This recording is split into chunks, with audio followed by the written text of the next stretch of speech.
Imaginez que quelqu'un vous lance une critique injuste, une insulte ou une provocation. Au lieu de réagir avec colère ou peur, vous répondez avec une sérénité imperturbable et une confiance silencieuse. Tandis que d'autres se laissent emporter par l'émotion et tombent dans le piège de l'attaquant, vous exécutez une stratégie mentale qui vous place en contrôle total de la situation. Aimeriez-vous apprendre à le faire, à transformer chaque attaque en une opportunité de démontrer votre force intérieure? Dans cette vidéo, vous découvrirez une technique inspirée de la sagesse de Machiavel, un outil psychologique qui vous permettra de garder le pouvoir même lorsque quelqu'un tente de vous déstabiliser. Vous apprendrez non seulement à vous défendre, mais aussi à diriger le cours de l'interaction et à en sortir renforcé. Restez jusqu'à la fin, car ce que vous êtes sur le point de découvrir peut changer votre manière d'affronter les conflits pour toujours. Avant de continuer, écrivez dans les commentaires « Ma sérénité est mon arme ». Cette simple action renforcera votre engagement envers vous-même et vous rappellera que la sérénité est une forme de pouvoir que personne ne peut vous enlever. Mais avant d'apprendre la technique, il vous faut comprendre quelque chose d'essentiel. L'erreur la plus courante lorsque nous sommes attaqués est de le prendre personnellement. Beaucoup croient que les critiques ou provocations reflètent leur valeur, alors qu'en réalité elles n'ont rien à voir avec eux. C'est le piège dans lequel tombent la plupart des gens. Les vrais stratèges, des stoïciens comme Marc Aurèle aux penseurs comme Machiavel, savent que seuls ceux qui réussissent à séparer émotion et analyse sortent gagnants. La vérité est que presque aucune attaque verbale ne parle réellement de vous. Elle est presque toujours le miroir du monde intérieur de celui qui attaque. Chaque mot agressif révèle davantage ses propres luttes que vos supposées faiblesses. Au fond, une attaque est une confession déguisée. Derrière les offenses se cachent souvent trois motifs principaux. Le premier est l'insécurité. Celui qui se sent petit tente de s'élever en rabaissant les autres. Critiquer devient alors un moyen de masquer son propre sentiment d'infériorité. Le deuxième est l'envie. Lorsque votre progression ou votre discipline expose le manque d'effort d'autrui, votre éclat devient un rappel gênant de ce qu'ils n'ont pas accompli. Leur attaque ne vise pas à vous blesser, mais à atténuer la lumière qui les fait se sentir éclipsés.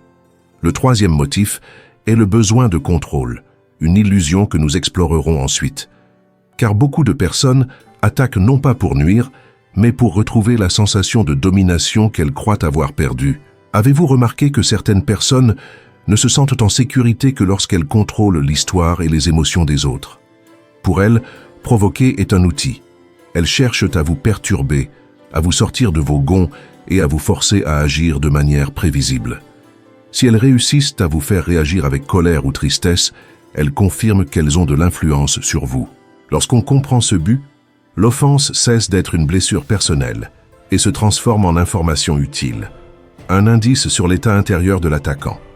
En adoptant cette nouvelle perspective, vous cessez d'être une victime et devenez observateur. Au lieu de répondre par impulsion, vous analysez. Quelle peur, quelle carence ou quel besoin de contrôle pousse cette personne? Dépersonnaliser l'épisode vous permet de diagnostiquer la situation avec froideur et de voir l'agresseur comme un individu exposant ses propres faiblesses. Ce changement de cadre est le premier mouvement stratégique. L'étape suivante, étonnamment, est de ne pas bouger. La réaction émotionnelle est le carburant qui alimente le provocateur. Si vous ne la fournissez pas, son attaque reste sans énergie. La tactique consiste à maintenir un silence calculé et une expression neutre. Regardez avec curiosité détachée. Ne pas montrer de perturbation et laisser ses paroles se dissoudre dans l'air. Ne pas répondre, ni se justifier, ni attaquer, transforme votre sérénité en un bouclier impénétrable. Cette absence de réponse n'est pas de la passivité, c'est du contrôle. Tandis que l'agresseur s'attendait à provoquer un spectacle, il se trouve face à un vide qui invalide son objectif. En ne cédant pas au drame, vous l'obligez à affronter son propre investissement émotionnel et lui refuser la victoire. Cette présence calme et ferme est, en elle-même, une forme de pouvoir qui désarme avant même qu'un contre-attaque ne soit nécessaire.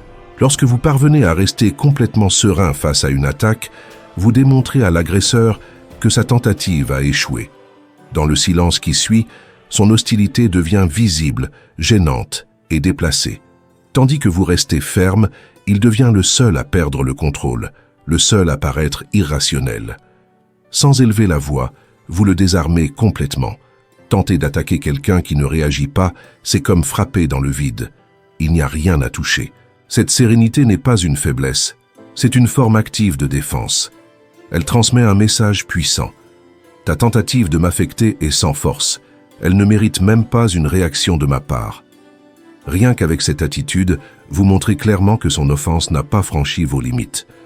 Maîtriser cette première phase est essentielle, car elle vous donne l'espace mental nécessaire pour passer du contrôle défensif au mouvement stratégique. Vous avez reçu le coup, mais pas le dommage. Vous avez montré que vous n'êtes pas une cible facile, et cela déroute profondément votre adversaire. C'est alors que vient le moment de passer à la deuxième étape, la diversion. Il ne s'agit pas de contre-attaquer ni de répondre avec la même agressivité, mais d'utiliser son énergie contre lui. Tandis que l'attaquant attend une réplique émotionnelle, vous redirigez la conversation avec élégance. Au lieu de l'affronter directement, vous changez le focus. De vous, la victime apparente, vers lui, la source du conflit. La clé réside dans la formulation de questions calmes et apparemment innocentes, mais d'une grande précision psychologique. Vous ne répondez pas au contenu de son offense, mais vous visez sa motivation.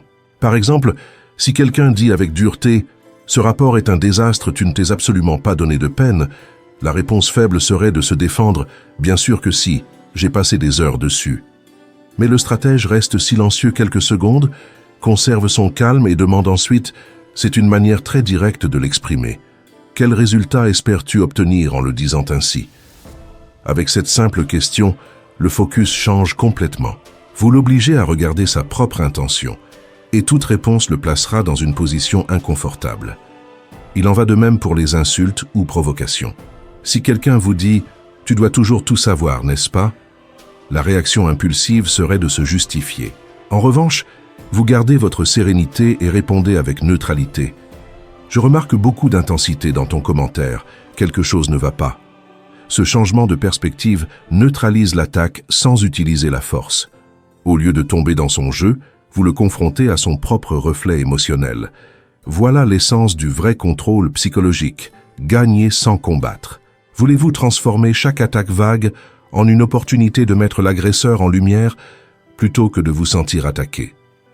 Lorsque vous maintenez votre sang-froid, l'attaquant se retrouve exposé. Son excès de réaction paraît disproportionné et il perd en crédibilité. Dans le silence qui suit, son comportement se révèle comme le véritable désordre. Ce n'est plus vous qui semblez hors de contrôle, mais lui. Face à quelqu'un qui déverse sa colère en espérant une réaction, votre tranquillité transforme son effort en quelque chose d'inutile, comme frapper dans le vide. En ne réagissant pas impulsivement, vous l'obligez à faire face à son propre état émotionnel. Vous avez changé de rôle. De victime, vous devenez analyste. Maintenant, c'est celui qui a lancé l'attaque qui doit expliquer pourquoi il agit ainsi, s'il est en colère, frustré ou simplement provocateur. Ce tournant transforme l'agression en objet d'analyse plutôt qu'en jugement sur votre personne. Lorsque l'attaque est une accusation générale, « tu ne m'écoutes jamais » ou « tu fais toujours la même chose », la manière la plus efficace de la neutraliser est de demander des précisions. Demander un exemple concret transforme une affirmation intangible en un fait vérifiable. Souvent, l'agresseur n'a pas de preuves et son argument s'effondre de lui-même. Maintenez un ton serein, sans ironie ni défense, et vous verrez la hostilité vague perdre toute force face à la nécessité de se justifier. Vous avez déjà complété les deux étapes clés. Premièrement, absorber l'agression sans vous laisser affecter. Deuxièmement, rediriger l'attention vers la source du conflit. Le mouvement final se prépare lorsque l'autre est exposé et déstabilisé.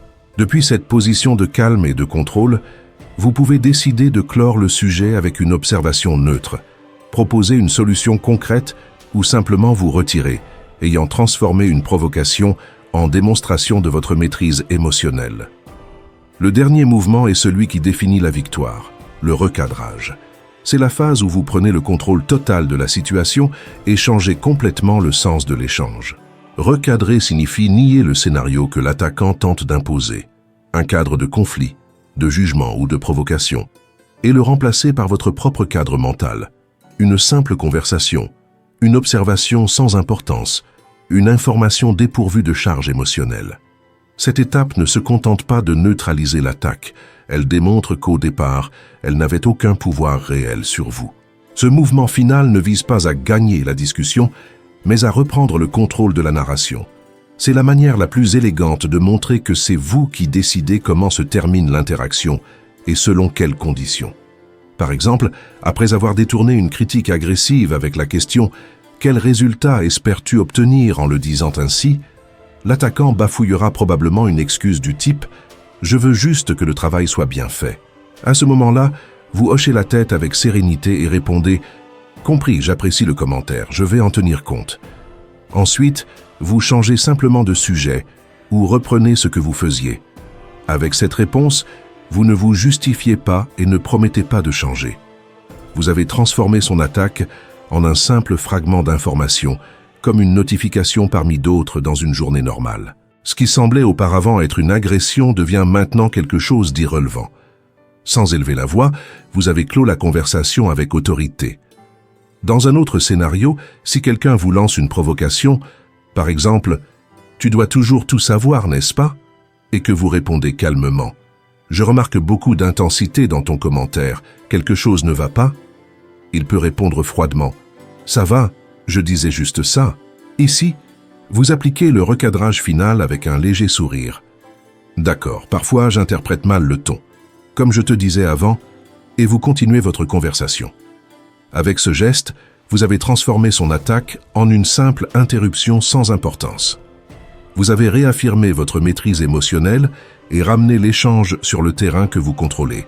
Le vrai pouvoir de la méthode de Machiavel combinée à la sérénité stoïque réside dans ce système en 3 étapes. Refléter, détourner et recadrer. Vous reflétez son énergie sans l'absorber, détournez son attention vers lui-même et, enfin, redéfinissez le sens de l'échange. C'est l'art de gagner sans combattre, de garder le pouvoir sans élever la voix, de montrer que celui qui maîtrise ses émotions maîtrise toute situation. En maintenant une sérénité inébranlable, vous montrez que son attaque a échoué. Dans le silence qui suit, son agression elle-même devient visible et semble déplacée. Celui qui a lancé l'attaque est celui qui perd le contrôle et paraît irrationnel. Tenter d'agresser quelqu'un qui ne réagit pas, c'est comme frapper dans le vide, pas d'impact. Cette calme n'est pas passivité, c'est une défense active et puissante. Par votre tranquillité, vous communiquez sans mots que sa tentative est trop faible pour vous provoquer. Votre visage et votre attitude servent de bouclier qui repousse son offensive. Lorsque vous maîtrisez cette première phase, vous obtenez l'espace mental nécessaire pour passer à la stratégie suivante, sans précipitation. Vous avez absorbé le premier coup sans subir de dommages, et, ce faisant, vous avez déjà montré que vous n'êtes pas une cible facile. Avec l'attaquant déconcerté, il est temps de rediriger l'énergie. Il ne s'agit pas de riposter, mais de transformer l'agression en quelque chose d'inoffensif.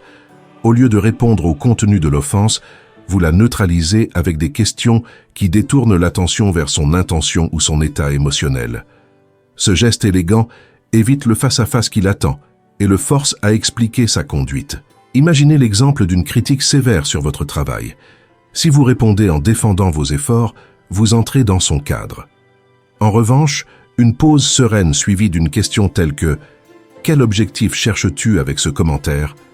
place la responsabilité sur celui qui attaque. Il en va de même pour une moquerie ou une provocation. Au lieu de vous justifier, vous pouvez dire calmement « Je remarque beaucoup d'intensité dans ton commentaire. Quelque chose ne va pas ?» et ainsi transformer le problème en sien, pas le vôtre. Lorsqu'une accusation vague « Tu ne m'écoutes jamais » tente de s'imposer, demandez des détails précis. Demander un exemple concret force à transformer une généralité en fait vérifiable. Souvent, l'agresseur n'a pas de preuves et son argument s'effondre. À tout moment, votre ton doit être clinique et serein, sans sarcasme ni perte de sang-froid. Vous agissez comme un analyste utilisant l'énergie de l'autre pour le déséquilibrer. Vous avez déjà appliqué 2 mouvements clés, absorber sans réagir et détourner l'intention vers l'attaquant. La dernière étape clôt la confrontation et affirme votre domination, le recadrage. Recadrer consiste à décider vous-même de l'interprétation de l'interaction et à nier l'importance qu'il a tenté de donner. Vous classez son excès comme information insignifiante et, naturellement, Reprenez vos affaires ou changez de sujet. Par exemple, après l'avoir amené à justifier sa critique, vous pouvez répondre « Merci pour le commentaire, j'en tiendrai compte » et continuez votre travail. Vous n'admettez aucune faute et ne vous engagez à aucun changement immédiat. Vous transformez simplement son offensive en un simple fait et terminez la conversation. Si la provocation était une interruption, vous la transformez en interruption sans poids qui ne mérite pas de suivi. Cette méthode en 3 phases, absorber, détourner et recadrer, ne cherche pas à gagner des discussions, mais à montrer qu'on ne peut pas vous manipuler. Son efficacité est discrète mais puissante. Celui qui y est confronté une fois réfléchira à 2 fois avant de vous attaquer à nouveau. Dans un monde où chaque jour se livre de petites batailles pour le statut, l'énergie et le contrôle, au bureau, lors de réunions familiales ou sur les réseaux sociaux, cette stratégie vous permet d'opérer comme un général contemplant le champ de bataille avec calme stratégique et non depuis la tranchée. Rappelez-vous du système. D'abord, absorbez le coup avec silence et calme. Ensuite, détournez la conversation vers l'intention de l'attaquant avec des questions logiques. Enfin, recadrez la situation, réduisez son attaque à un fait insignifiant et dirigez l'interaction selon vos termes. En pratiquant jusqu'à ce que cela devienne un réflexe, vous vous transformerez en forteresse, quelqu'un dont la paix intérieure repousse les attaques comme des gouttes sur la pierre. Si vous voulez cesser d'être une cible et devenir un stratège, appliquez cette méthode avec constance. Abonnez-vous à la chaîne si vous souhaitez continuer à perfectionner ces outils psychologiques et transformer chaque conflit en opportunité d'affirmer votre maîtrise émotionnelle. Votre contrôle commence maintenant.